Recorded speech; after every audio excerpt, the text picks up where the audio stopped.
Hello everyone, আসসালামু আলাইকুম। কেমন আছেন সবাই? দেশ এবং প্রবাস থেকে যে সব ভাই বোনেরা আমার ভিডিও দেখতেছেন সবাইকে জানাচ্ছি অনেক অনেক ভালোবাসা আর দোয়া। আমি কোথায় কোথায় মার্কেট করি, কোথায় কোথায় জিনিস কেনাকাটা করি এবং খুব সাশ্রয়ে কিনি, টেকসই, মজবুত কিন্তু সাশ্রয়, সেই জিনিসগুলো আজকে শেয়ার করবো আপনাদের সাথে।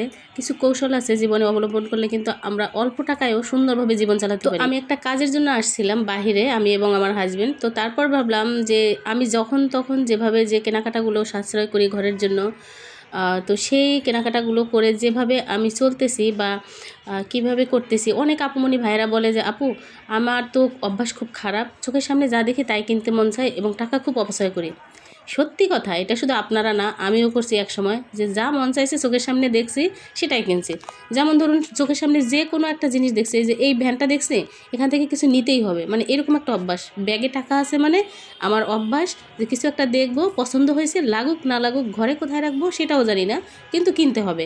এরকম একটা অভ্যাস কিন্তু প্রত্যেকটা মানুষের সময় থাকে, কিছু সময় আসে। এই যখন তখন কেনাকাটার কন্ট্রোলের একটা উপায় হচ্ছে, আপনি যখন ঘর থেকে বের হবেন, কি কাজে বের হচ্ছেন, সেই নির্দিষ্ট টাকাটুকু ঘর থেকে নিয়ে বের হতে হবে, বাকি টাকা কিন্তু ঘরে রেখে যেতে হবে। তাহলে কিন্তু আপনার পকেটে যখন টাকা থাকবে না, আপনি তখন নানান জিনিস দেখলেও, আপনার ইচ্ছে থাকলেও আপনি কিন্তু কিনতে পারবেন না। এটা একটা বড় ধরনের কৌশল। প্রথম পর্যায়ে যারা নিজেকে কন্ট্রোল করতে না পারেন তারা কিন্তু এই কাজটা করবেন। এটা কিন্তু আমি করতাম, যে নির্দিষ্ট টাকাটুকু নিয়ে বের হব, এর বাইরে আমি নিব না। পছন্দ হলে আমি কিনতেই পারবো না, কারণ আমার তো টাকাই নেই। যেটা প্রয়োজন না সেটা আমি কেন কিনবো? এটাই একটা অপচয়ের লক্ষণ। আমাদের সঞ্চয় যে কমে যাওয়া বা না করা, অথবা সংসারের ক্ষতি হওয়ার একটা বড় ধরনের কারণ। দেখুন, যাদের ইনকাম কম তাদের ভুল জিনিস কেনার কোনো সুযোগ নেই। তো এটা রাতের বেলা ছিল, রাতের বেলা একটা কাজে আসছিলাম আমরা, তো আমার হাজব্যান্ড সাথে আছে, আমি বললাম। এখন কিন্তু আমার এই জিনিসগুলো দেখে একদম চোখটাই আটকে গেছে এই ভ্যানগুলোর দিকে। যে থাকে না, যে ঢাকা শহর এমনিতেই রঙিন লাইট, তারপর হচ্ছে বাইরে এত জিনিস, চোখের সামনে যে কোনো ভ্যান ভরা জিনিস দেখলে অল্প হলেও আমরা কিন্তু তাকাই। আর আমরা যারা কন্ট্রোল করতে পারি না নিজেকে, তখন কিন্তু আমরা ভ্যানের কাছে দাঁড়াই। এই দাঁড়ানোটাই হচ্ছে আমাদের সবচেয়ে একটা খারাপ দিক, যে দাঁড়ানোর কয়েক সেকেন্ড দেখলে পরে আমাদের চোখটা কিন্তু ওখানে চলে যায়। আমরা আশেপাশে চিন্তা না করে তখন খুঁজতে থাকি কোন জিনিসটা পছন্দ হয়েছে, কোন জিনিসটা নিব। তো যাই হোক ভাই বোনেরা, আমি ওখান থেকে আস্তে আস্তে চলে আসছি। আগে এই সব কাজ করতাম, এখন কি করি সেটা আপনাদের সাথে শেয়ার করব। তো আমি এখন ঢাকা উত্তরা জমজম টাওয়ারের নিচে আছি।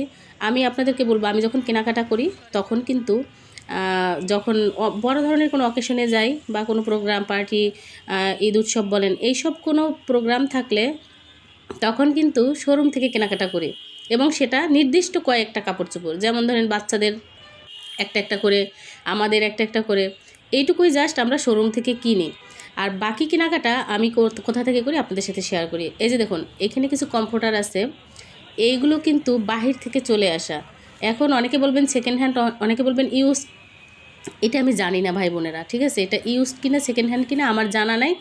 আমার যেটা ভালো লাগবে, আমি কমফোর্টেবল ফিল করব, আমার টাকার মধ্যে হবে, আমি সেই জিনিসটাই কিনবো, ঠিক আছে? এটা আমার হ্যাবিট। আমি কোথা থেকে আসছে, কি আসছে, সেটা আমার দেখার দরকার নেই, আমার কাছে ভালো লাগছে। আর দেখুন, এখানে কিন্তু উচ্চবিত্ত মধ্যবিত্ত বলেন, সবাই কিন্তু কেনাকাটা করতেছে। সবার তো ফেস জানা যাবে না।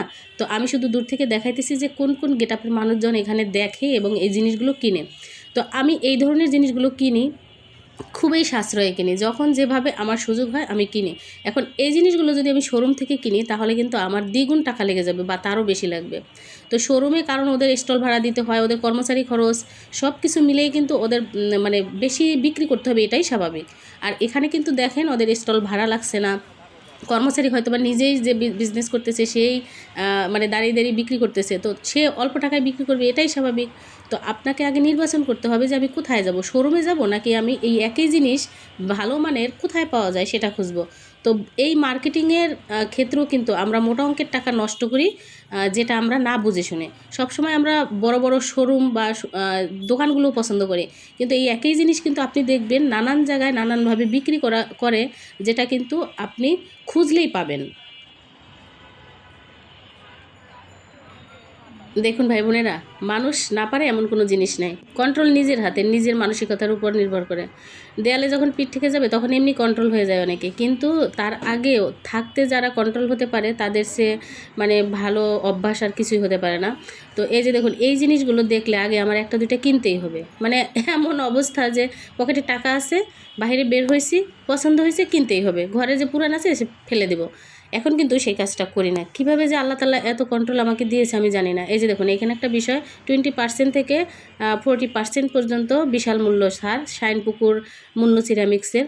এই জায়গাটা আমি জানতাম না। আমার হাজব্যান্ড বলছে চলো একটু ভিতরে যে একটা শোরুম আছে, যদি বাড়িতে আমরা কিছু জিনিসপত্র নিয়ে যাই তাহলে এখান থেকে তুমি একটা ডিনার সেট নিতে পারো, খুব কম দামে পাবা। সত্যি দেখুন এখানে দেখুন এই যে 24,000 টাকার জিনিস 14,000 টাকা হয়ে গেছে। মানে ওরা বললাম না 20% 40% ডিসকাউন্ট। এখন আপনারা সব সময় খুঁজবেন যাদের অল্প আয় তারা কিন্তু মানে এই সুযোগটা গ্রহণ করবেন যে কোথায় ডিসকাউন্টে জিনিসপত্র কেনা যায় কিন্তু ব্র্যান্ডের।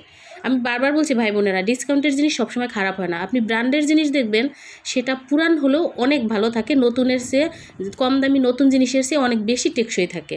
তো এই যে দেখুন মুন্নু সিরামিক্স, এটা কিন্তু পুরান না ভাই বোনেরা, এটা নতুন, ওরা ডিসকাউন্টে ছেড়ে দিছে। বড় একটা শোরুম উত্তরাতে, এটা দেখুন। আর এখানে একটা ডিনার সেট এসে দেখায় 8,500 টাকার ডিনার সেট 4,250 টাকা মাত্র। 8,000 টাকার ডিনার সেট ভাবুন, 4,200 টাকা, ভাবলে অবাক লাগবে না? 32 পিস তাও। এই যে যে জায়গাটা, এটা কিন্তু আমি জানতাম না। আমার হাজব্যান্ড আমাকে বলছে যে দেখো ডিসকাউন্টে কত সুন্দর সুন্দর জিনিস পাওয়া যায়, প্রত্যেকটা জিনিস এখানে ডিসকাউন্টে। আমি বিশ্বাস করেন আমি জানতাম না। তো এই যে যে জানাটা, এই জানাটাও কিন্তু জানতে হবে যে কোথায় আমরা ডিসকাউন্টে জিনিসপত্র কিনতে পারবো। এখন আমি 8,000 টাকার জিনিস যদি 4,000 টাকায় কিনতে পারি, ভাবুন তো আমাদের মতো অল্প আয়ের মানুষ, তাহলে 4,000 টাকায় আমার ঘরে মানে থেকে যায়। এটা কিন্তু সবচেয়ে বড় কথা। তো এই শোরুমটা কিন্তু আমি জানতাম না, আমার হাজব্যান্ড আমাকে চিনাই দিল। সেই সাথে আপনাদেরকেও আমি দেখালাম যে ভাই বোনেরা এইরকম করে কিন্তু প্রত্যেকটা জিনিস বুদ্ধি খাটিয়ে আমরা কিন্তু নিজের টাকা নিজের কাছেই রাখতে পারি, আমাদের প্রয়োজনও মিটবে, কিন্তু আমরা টাকাটা কম খরচ করব। এই যে এখানে বেস্ট বাই আছে, সব কিছুই আপনি সবসময় দেখবেন ডিসকাউন্ট কোথায় আছে এবং ব্র্যান্ডের জিনিস। একটা কথা মাথায় রাখবেন, দেখুন চকচকা একটা জিনিসের চেয়ে যদি আপনি একজোড়া বাটা জুতা কেনেন, সে বাটা জুতাটা আপনি কিন্তু 2-1 বছর পরবেন, চামড়া উঠে যাবে, রং উঠে যাবে, কিন্তু বাটা জুতাটা ছেড়বে না। কিন্তু অনেক সময় আছে দেখবেন রাস্তাঘাট থেকে আমরা 300-400 টাকার চকচকে অনেক স্টাইলিশ জুতা কিনি, ঠাস করে ছিঁড়ে যায়। রাস্তায় হাঁটতেছেন, এটা পায়ের জন্য কমফোর্ট না, আপনার পায়ের ক্ষতি হয়, হিলের ক্ষতি হয়। পাশাপাশি আপনি দেখবেন যে কোথাও গেছেন একটা অকেশনে অথবা রাস্তায় হাঁটতেছেন, কোনো গ্যারান্টি নেই, ঠাস করে জুতাটা ছিঁড়ে গেছে। আর সবচেয়ে লজ্জার হচ্ছে যদি কোথাও যাওয়ার পথে জুতা ছিঁড়ে যায়, এটা কিন্তু আমার কাছে খুবই খারাপ লাগে। যদিও আমার এরকম ঘটনা কোনো দিন ঘটে নাই, কিন্তু আমি একটা ঘটনা শুনছি। আমার একটা ছোট্ট বোন ও ঘটনাটা বলছিল যে আপু পাত্রপক্ষ আমাকে দেখতে আসছে, আমি পাত্রের সাথে হাঁটতেছি, হঠাৎ করে আমার জুতা ছিঁড়ে গেছে। বিশ্বাস করুন ভাই বোনেরা, এই মজার কাহিনীটা আমি এখনও ভয়েস দিতেছি আর হাসতেছি, যে হঠাৎ করে আমার মনে হলো জুতার গল্প বলতে, যে এটাই মানে কথার উদ্দেশ্য। তখন আমি ওকে জিজ্ঞেস করছিলাম যে তুমি জুতাটা কোন কোম্পানির ছিল, বলছে এমনি কিনছিলাম 300 টাকা দিয়ে। বলছি হায় রে, কখনও আর কোনোদিনও তুমি ব্র্যান্ডের জুতা ছাড়া জুতা কিনবা না। ব্র্যান্ডের জুতা চামড়া উঠে গেলেও, রং উঠে গেলেও আপনি দেখবেন দীর্ঘদিন আপনি ব্যবহার করতে পারবেন। আর আমরা যারা মধ্যবিত্ত নিম্নবিত্ত, আমাদের তো এরকম দরকার যে অনেক দিন টিকবে এরকম জিনিস কিনবো। তো ভাই বোনেরা দেখেন, আমি ওখান থেকে ঘুরে এসে আবার এই যে দেখালাম ভ্যানের জিনিস। এগুলো কিন্তু প্রতিনিয়ত আপনারা জানেন, দেখেন। জাস্ট আমার কথা বলার উদ্দেশ্য হচ্ছে কিভাবে কেনাকাটা করলে আমরা সাশ্রয় কিনতে পারবো এবং টেকসই হবে। তো সেই জন্য কিন্তু আমার এতগুলো কথাবার্তা। অনেক আপুমনি ভাইরা বলে আপু জামা কাপড় নিয়ে কথা বলেন, জামা কাপড় নিয়ে কথা বলেন। আপনারা প্রত্যেকটা জিনিসেই এভাবে দেখবেন যে আপনি কেনাকাটা করবেন সাশ্রয় কিন্তু টেকসই, সেইটা বুদ্ধি খাটিয়ে আপনাকে কিনতে হবে। সব কথা কিন্তু ভিডিওতে বলা যাবে না। অনেক সময় আছে অনেক জিনিস, যেমন ধরুন আপনি মানে এইটা হয়েছে পাইকারি মার্কেট থাকে, পাইকারি মার্কেট কোথায় সেটা খুঁজবেন। আপনাদের মানে অনেক সময় আছে রিজেক্ট মার্কেট থাকে, অনেক সময় আছে মানে অনেক কিছু, এই যে গার্মেন্টসের যে রিজেক্ট থাকে, যেটা কিন্তু ইউজ না, পুরানো না, এগুলো হালকা রিজেক্ট থাকে, সেলাই খারাপ থাকে, কিংবা ওদের নানান ধরনের ডিফেক্ট থাকে। সেই জিনিসগুলো কিন্তু আমাদের চোখে ধরা পড়ে না, কিন্তু এই জিনিসগুলো ভ্যানে কিংবা বাহিরে অনেক সুন্দর সুন্দর জিনিস চলে আসে। তো এই জিনিসগুলো নিলে কিন্তু লজ্জার কিছু নেই। আমি আমার ঘরের জন্য ইউজ করব, আমি আমার ব্যবহারের জন্য ইউজ করব, সেটা আমি কোথা থেকে কিনলাম, কীভাবে কিনলাম, সেটা বড় কথা না। আমি কতটা সাশ্রয় কিনলাম এবং সুন্দর হয়েছে কিনা, টেকসই কিনা, এটাই সবচেয়ে বড় কথা। এখন লজ্জায় কিন্তু আমরা মধ্যবিত্তরা অনেক সময় অনেক কিছু করতে পারি না, আমাদের খুব লজ্জা লাগে। এই লজ্জা জিনিসটাই হয়েছে আমাদের জীবনের ধ্বংসের কারণ, ক্ষতির কারণ। মধ্যবিত্ত নিম্নবিত্ত আমাদের কিন্তু এইসব জিনিসে এতটা মানে চিন্তা ভাবনা করার সুযোগ নাই, কারণ আমার সাশ্রয় চিন্তা করতে হবে, সংসারকে চালাতে হবে, বাচ্চা কাচ্চা মেনটেন করতে হবে, পড়াশোনা মেনটেন করতে হবে, সব কিছু বিবেক বিবেচনা করে আমাকে চলতে হবে। তবে হ্যাঁ, সামর্থ্য থাকলে অবশ্যই আমি বছরে একবার একটা ভালো জায়গা থেকে কেনাকাটা করতে পারি, ভালো জায়গায় যেতে পারি, সেটা কিন্তু আমি না করব না, সেটা আমি না করি না, বা আমি নিজেও যে করি না সেটাও না। আমি কিন্তু অনেক মানে বুফেট খাই, তারপর হচ্ছে আমি বড় বড় শপিং মলেও যাই। আবার আমি এই ফুটপাত থেকেও কেনাকাটা করি। সবচেয়ে বড় কথা হয়েছে আপনি সব সময় নিজেকে এমনভাবে চালাবেন যে আমি রাস্তায়ও থাকতে পারবো, আমি সেই 5 স্টার হোটেলেও থাকতে পারবো। প্রত্যেকটা জিনিস নিজেকে অ্যাডজাস্ট করে নিতে হবে যে আমি কিভাবে আমার যখন যেভাবে দিন আসবে সেটা যেন আমি আমার সহ্য করার ক্ষমতা থাকে বা আমার চলার মতন এবিলিটি থাকে। তো যাই হোক ভাই বোনেরা, আজকে মার্কেট নিয়ে অনেক কথা বললাম। তো সেই সাথে এখন এই যে বাসায় চলে যাওয়ার কথা, আরও বিস্তারিত অনেক কথা ছিল, এই ভিডিওতে আর বলা হবে না। আজকে বাইরের ভিডিও দিয়েই শেষ করবো আপনাদের সাথে। যাওয়ার পথে খুব পিঠা খাইতে ইচ্ছা করছিল, হাজব্যান্ডে পিঠা খাবো, বাচ্চাদের জন্য নিয়ে যাব। তো আজকের ভিডিওর কিন্তু শেষ প্রান্তে প্রায় চলে আসছি। আর যারা ভিডিও আমার দেখেন ভালোবাসেন প্রত্যেক আপুমনি ভাইদের বলবো, আমার কথার মাঝে কিন্তু অনেক ভুল হয় আপুমনি ভাইরা, বিশ্বাস করুন। আমি নিজে বুঝতে পারি, ভয়েসটা যখন পরে শুনি আমি বুঝি যে আমি আসলে এইটুকু ভুল করছি। এই ভুলটা কিন্তু আপনারা ক্ষমা সুন্দর দৃষ্টিতে দেখবেন আপুমনি ভাইরা। আপনারা তো আমাকে ভালোবাসেন, তাই না? ভালোবাসার মানুষরা কিন্তু কখনোই আঘাত দেয় না, কষ্ট দেয় না, ভুল হলে বুঝিয়ে বলে। তো আর ছোটো ছোটো ভুলগুলো আপনারা এই যে বুঝে শুনেও তারপর আমাকে এত সুন্দর সুন্দর কমেন্টস করেন, এটা কিন্তু আমার ভাগ্যের ব্যাপার, বড় একটা পাওয়া আপনাদের কাছে। তো আগে কিন্তু আমি এভাবে উল্টাপাল্টা অনেক আজে বাজে খরচ করতাম, এখন কিন্তু শিখে গেছি যে না, এভাবে আর করা যাবে না। আমি যে কোনো জিনিসের কাছে যখন দাঁড়াই আমি নিজেকে নিজে প্রশ্ন করি যে আসপিয়া এটা কেনা যাবে না, তুমি চলো, মানে আমার সাথে আমি কথা বলে আস্তে করে চলে আসি।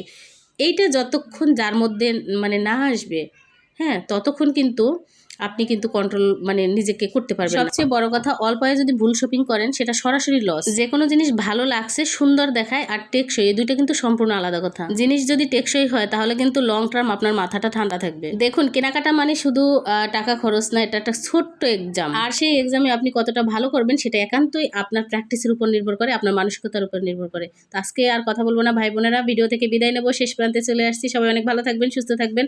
আগামীকাল আরো সুন্দর একটা ভিডিওর সাথে আপনাদের সাথে দেখা হবে, কথা হবে। সবাই ভালো থাকবেন, বাই বাই, টাটা।